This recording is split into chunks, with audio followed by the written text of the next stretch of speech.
అన్నా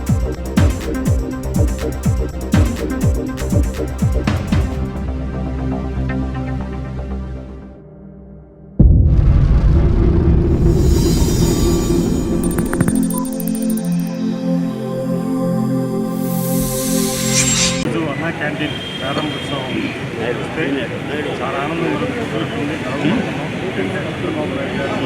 ముఖ్యమంత్రి అయిన తర్వాత టీ కూటమి ఏర్పాటైన తర్వాత అన్నా క్యాంటీన్ని ప్రారంభిస్తామని మాట ఇచ్చారు. ఆ మాట ప్రకారంగా రెండో విడత ప్రారంభమైంది.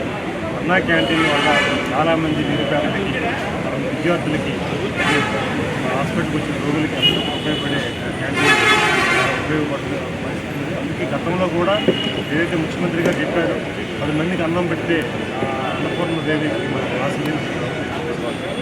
సూత్రం ప్రకారం ఇప్పుడు ఆశీర్వదించారు.